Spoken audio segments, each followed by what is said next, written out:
another episode of In the Library of Graphic Literature with your host, Wallace Ryan. Yay! And of course, the indomitable Luna. Yay! Thank you for that. I don't know why I'm here. I just am.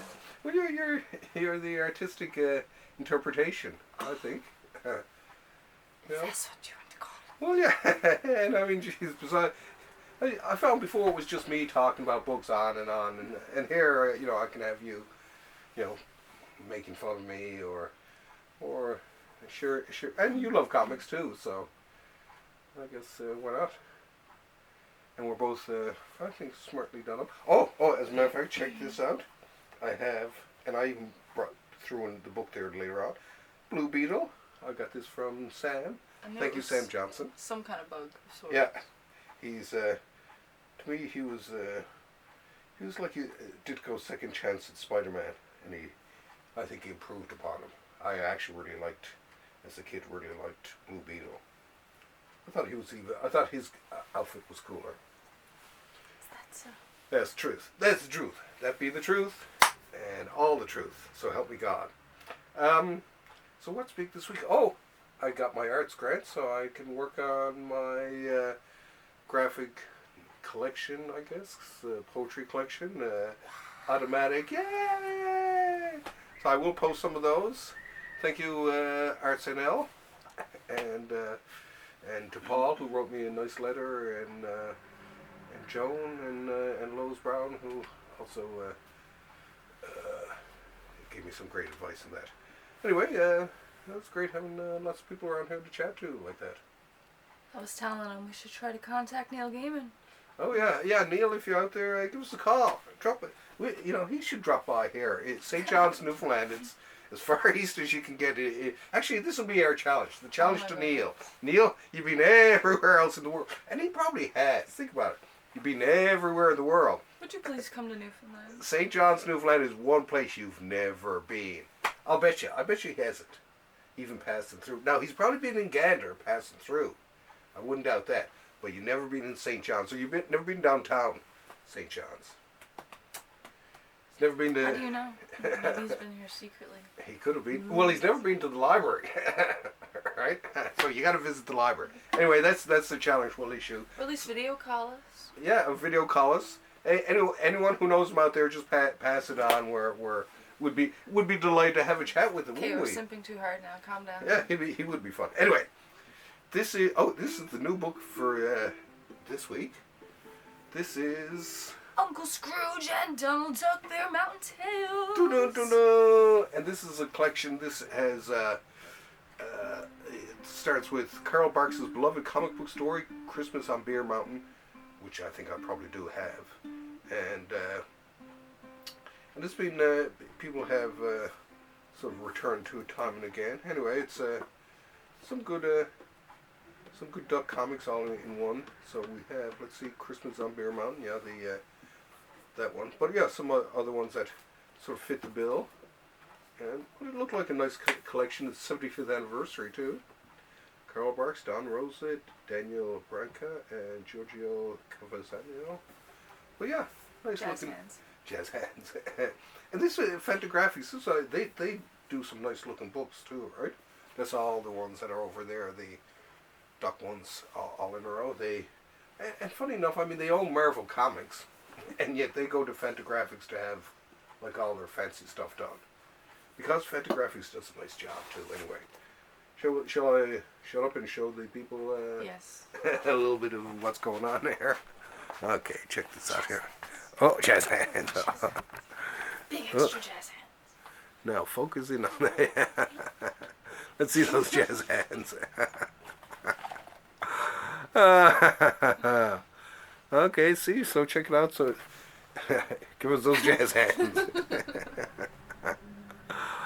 But yeah, a lot of great art in this. Some good stories. Jeez, this is pretty thick volume, about almost 300 pages, but full color. And this is fairly cheap for a collection. $35. Cheap. So a few different styles too within it. But if you're a duck fan, it's probably a great collection to read. Especially got to be if it has Don Rosa and Carol Barks in it. It got to be good. As you know. I don't know. I know you're a big Carol Barks fan. I thought I'm only here so you could tell me about your comics. Well, yeah, essentially,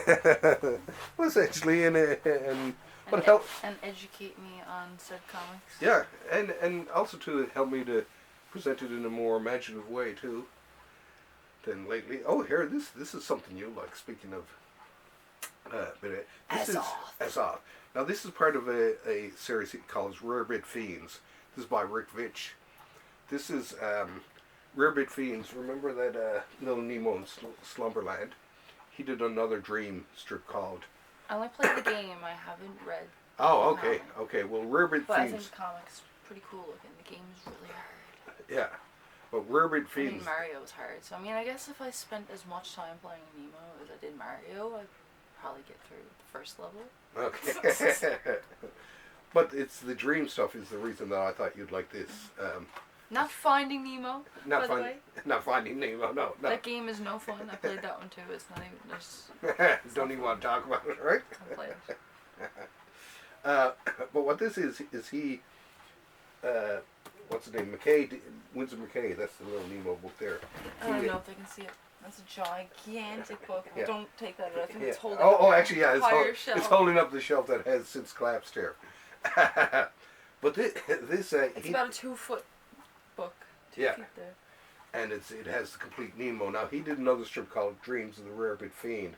There were similar things. It was like wild stories, and he'd wake up in the last panel, but it was an old man this time instead of a kid. And usually the wife would be saying to him, "You got to stop eating that rarebit before going to bed." But now what Veitch has done is this is a total dream comic.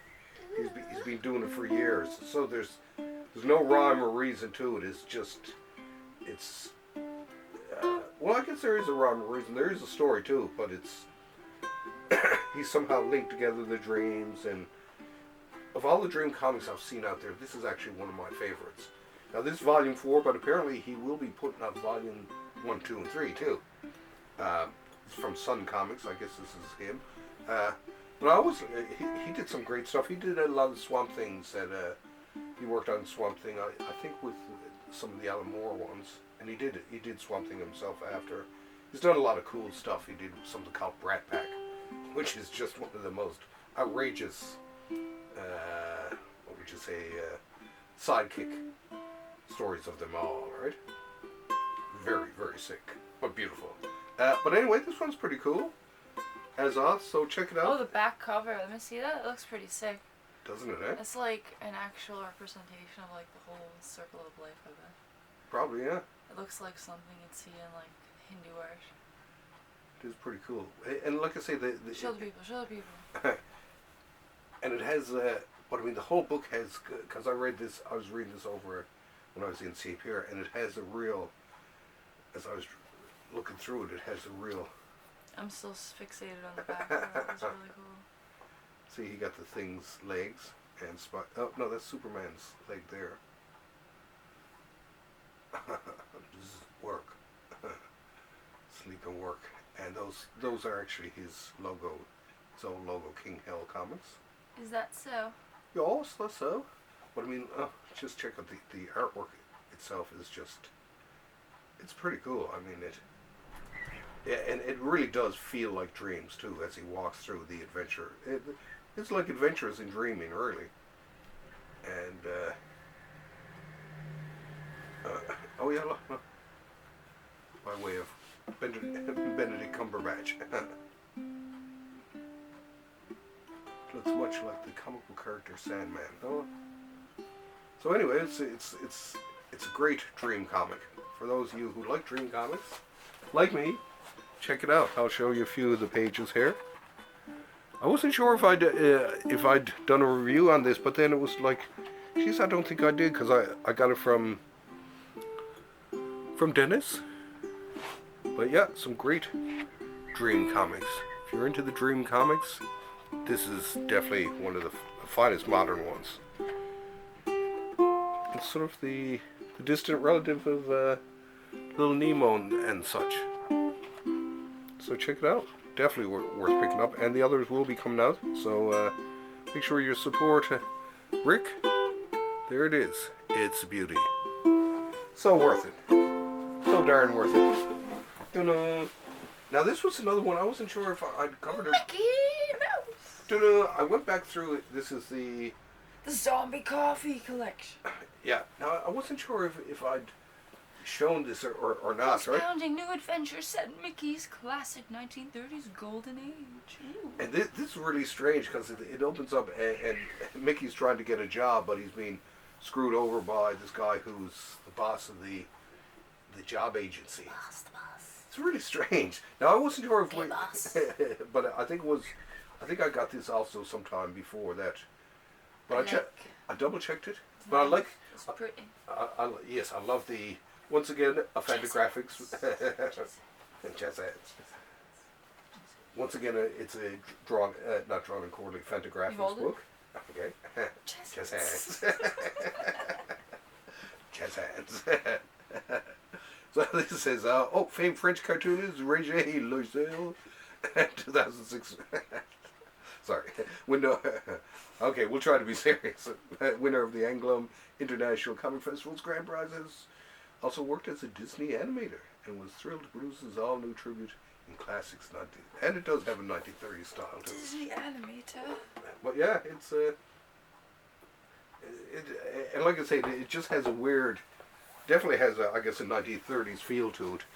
But and I like the fact that it's this way instead of the other way. Ooh. So it's like in strip format. But they and they basically go on vacation. They decide, there's nothing, as far as I've read so far, nothing that they can do about the guy not handing out the jobs and all that. So they decide to go. Let's go on vacation. They go crazy, right? They go on vacation, and there it is. The art is really cool. So I know, and to me, I don't think it even matters if you're a fan of Mickey Mouse comics. These are just good comics. Have a look at the artwork. Very European. But yeah, definitely worth picking up. Huh? Nice reproduction as usual.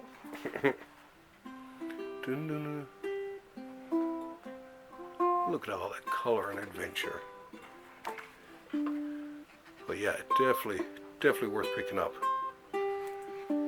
Try to get all these Disney European books that come out, because usually they're there we go. They're great. They're usually great interpretations of the source material.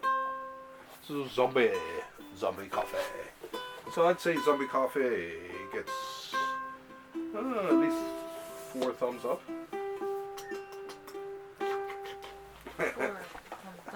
4 thumbs up. Give me more thumbs. More thumbs up. I was gonna put my toes up, but I'm wearing a skirt. Yeah, we're trying to keep this PG here. Now this was Saint Patreon. Yeah, Saint Patreon.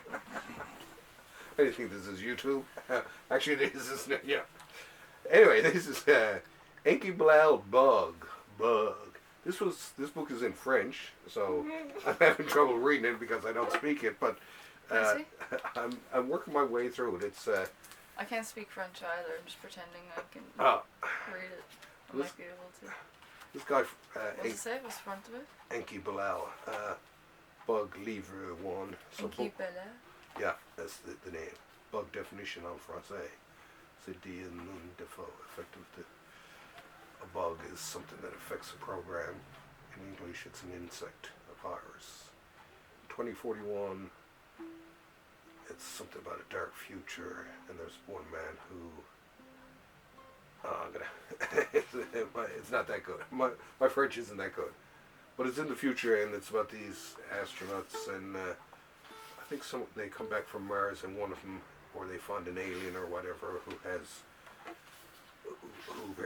apparently has all the digital memory and everything from Earth, which has since disappeared or something like that. I'm still working my way through, but the art, I kind of like the art. It's different from his usual stuff, but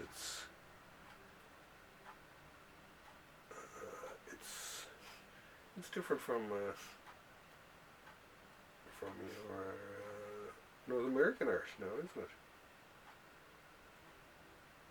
But yeah, I like some of his. I tend to like his earlier stuff, but still, hey, this was what I bought while I was there in St. Pierre, which you can see what was it, 2 episodes ago. I think it was 3 episodes ago.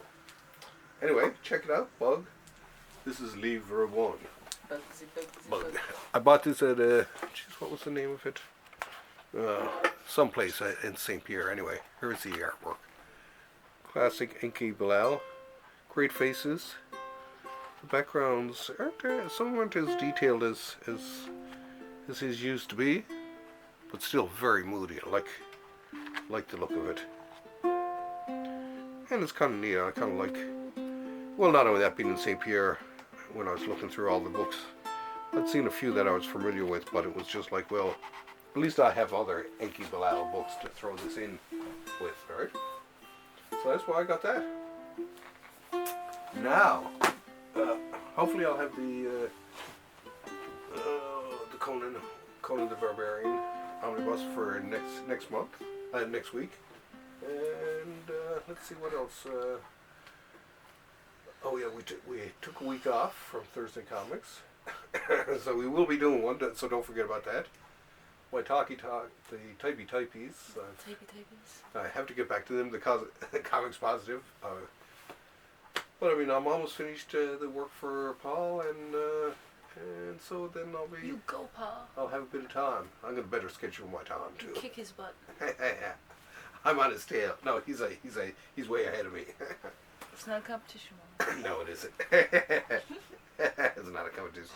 Now, the last book I picked up. This is actually one of my favorite of the DC Archive editions. These I got most. Archive editions. The Yeah. Action Heroes, Volume 2. Steve Yeah. Ditko. So I love and this is Steve Ditko, and this is why I brought out this one, just because it's where is it? Yeah. Can you even see your shirt, or is it? Steve Ditko. And Blue Beetle, even as a kid, I loved him. He had this great craft that he hung from, like a floating bug, which I thought was cool. And he'd drop down from the bug and it'd be hanging on by like this baton thing. There it is. There's the bug. Jazz hands. And so it was really cool. As a matter of fact, you see The Watchmen, the movie? Did you see the Watchmen movie? I probably got 2 stars. Okay, well, there's something similar in that. But anyway, Blue Beetle, definitely one of my favorites, still to this day. Especially but most of all, the Ditko Blue Beetle. Some other people did it after, and they were okay, but then they changed the suit, and all that. Of course, they totally ruined it, right? I told him earlier if we were the X-Men, he'd be Xavier and I'd be Jubilee. Not quite sure what to think of that, but I could see it. I'm a bit of a professor. If we were in Harry Potter, we'd both be Hufflepuffs. What were we in that quiz? You might be Ravenclaw, though. I think you're more Ravenclaw. You think so? Yeah, that's what yours came up as. We took a test. Yeah, and that's how it turned out. Yeah, he's Ravenclaw, I'm Hufflepuff. It's no surprise, I knew that. You could tell that a mile away, right? So yeah, like the... I huff and I puff and I blow your house down. What I loved about Ditko is, as someone once said, it looks like everyone in the comic, even people in the background, look like they're on the edge, about to lose their minds, right? There's the tension that goes through, like, every inch of it, right? And this one I love because, of course, it also has the question in it, which was another cool, another one of my favorite all-time 60s comics, right? Outside of Marvel and DC, right? I bet you can't narrow it down to just 100 favorite comics. Oh, God. Well, I mean, geez, I'm already done over 200 COMIX Positive, and they're all, like, the comics I love, right? That's what I'm saying. I don't even know if I can narrow down favorite color. Yeah, I don't know, 10 most individual comics? Or would it be graphic novels included? I guess I would have them separate, because kind of not fair, 100 pages against 26, 24 pages. Do you believe this guy? I hardly believe myself.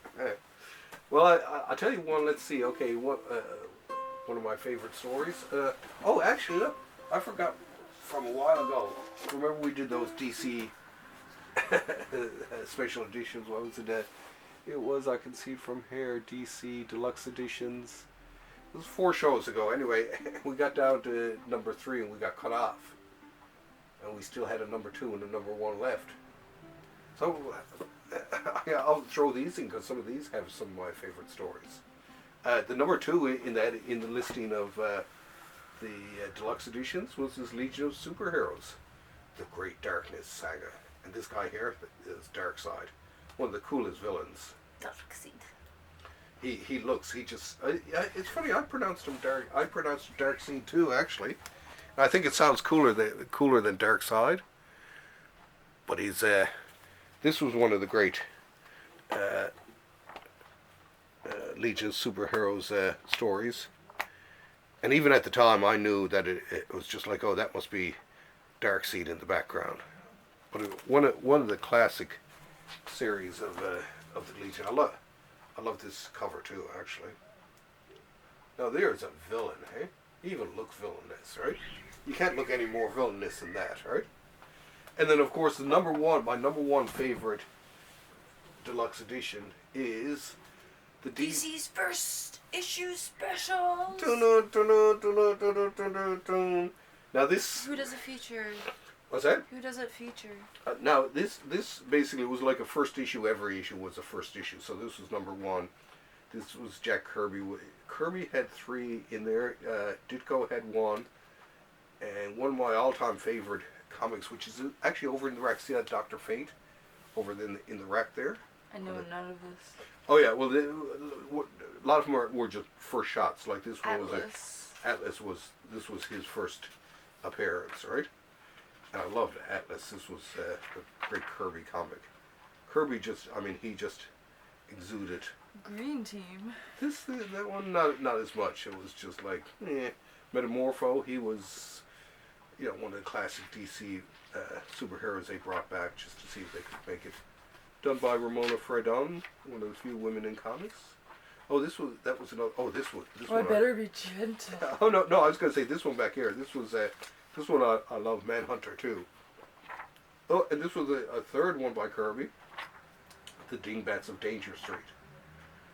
So he got three of the 13, I think it was, issues.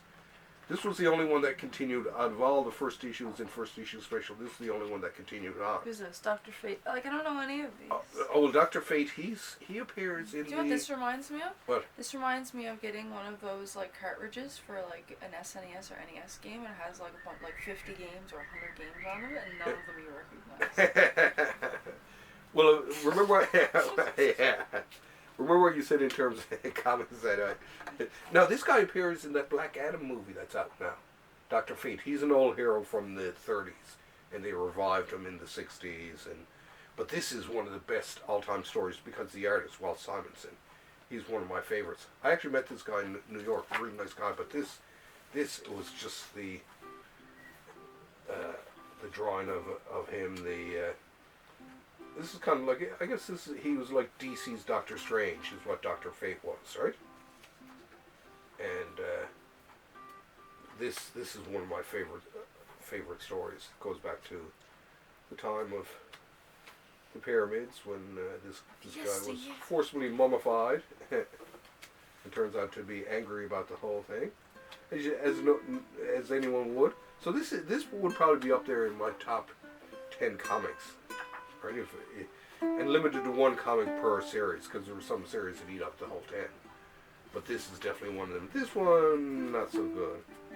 And this one by the Redondo people, not too bad. And Starman, this one was actually good. Mike Fosberg did it. And it's actually one of my favorites in this series too. Oh, and Azoth with the new gods, which I wasn't excited about because it was just like it was hard to follow up the king. Anyway, so this I always liked. I think it was 13 issues, and out of the 13, only one was turned into a series that lasted any length. Now there's one of my favorite writers, Tom King. He's doing a comic called Danger Street, and it involves, he took all the characters from this series. One of your favorite writers? Yeah. I've never heard of him before. Oh, he's very good. He did. I don't believe you. he did. You're just saying that for PR. No, I mentioned him before. Listen to her. Anyway, what I like was he just took all these characters from this book, and he wrote a story around it. So all these characters do actually come back in this new series that's coming out, which is kind of cool, right? But I thought the concept was kind of cool to take a series and take these heroes from it and recycle them, right? I'll recycle you now. So there you go. Anyway, before I get recycled, That's too tight for me to flick it off. Yeah, I can't even pull it down. It's the brains. It's the brains. I get smarter as the program goes on. Oh, it's hurting. Anyway, that's the two there from that anyway. I guess that's it for this week. Actually, That's all, folks. That's all, folks. But yes, next week hopefully there'll be a few more books, a few more new ones. Actually, I'm looking forward to hopefully get my Tyrion the Pirate soon. Although that's a few weeks off. But yeah. Maybe I'll actually read a comic book novel graphic thing. Yeah, and report back to me on it. Or report back to the viewers.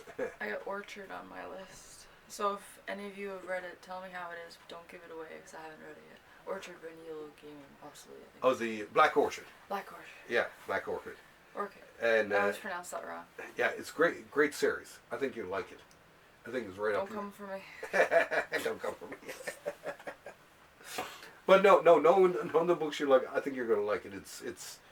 It's actually the Black Orchid, the original character, because at the start of it, she was a 70s character that I thought was really cool, right? Very mysterious, very very nicely drawn. Anyway, Maybe we'll talk about that next time. Yes. Hopefully, because I've read it and I love that series. That was a short series actually. I think it was 3 books. 3 or 4 little soft cover books when it first came out. But yeah, Neil Gaiman, it got to be good. Oh, and speaking of Gaiman, the Sandman, the Delirium. I'm gonna start counting how many times you say his name. Okay. Well, in that Sandman TV series, I just wanted to mention the casting of. There's a new character, and I forget her name, but she plays Mrs. and Bob's Burgers. Yeah, Kristen Shaw. Yeah, so she's perfect for Delirium.